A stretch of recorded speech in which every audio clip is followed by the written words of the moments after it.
Ya, sudah terdengar. Oke, baik. Terima kasih. Saya Lutfia, mewakili dari Departemen Mikrobiologi.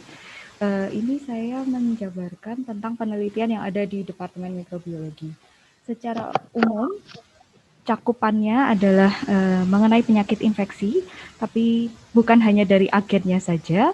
Untuk agen kita bisa bakteri, virus maupun jamur, tapi juga dari sisi yang lain, misalnya dari segi diagnostiknya. Kemudian yang cukup sering juga kita jadikan penelitian adalah tentang AMR atau antimicrobial resistance, kemudian tentang terapi.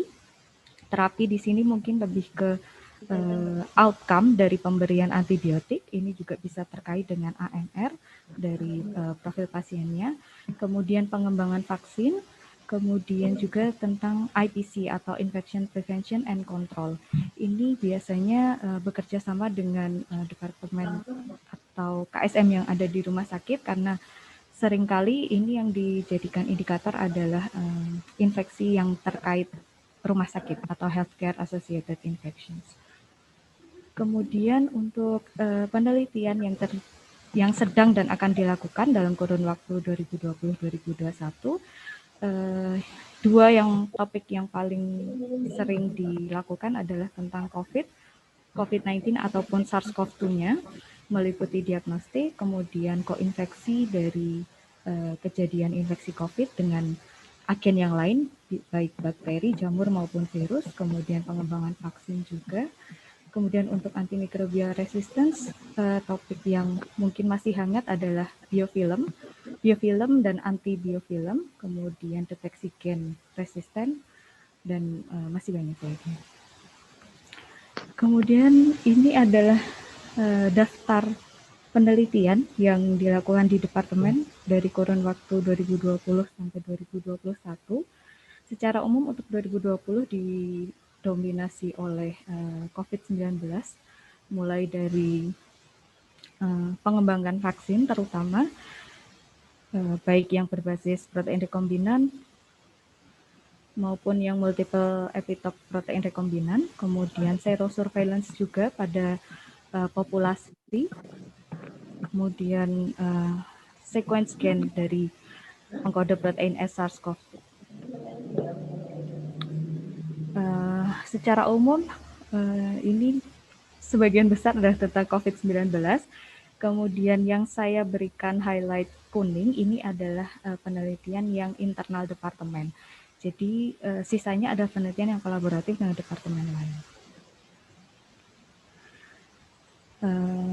Ini juga ada clinical trial yang disponsori oleh Bio Farma, di mana lab mikrobiologi sebagai salah satu dosennya sebagai KPI dan PJ laboratorium. Ini lebih ke fasilitas laboratoriumnya terkait viral shedding dan kemudian ada juga tentang Genos yang sudah digunakan di masyarakat umum. Kemudian ini juga tentang SARS-CoV-2 dan COVID-19. Ini untuk secara umum listnya karena banyak sekali. Nah ini kemudian riset yang akan dilakukan atau direncanakan ke depan. Ini masih ada tentang COVID-19 juga, dan juga tentang virus yang lain yaitu chikungunya dan Candida auris.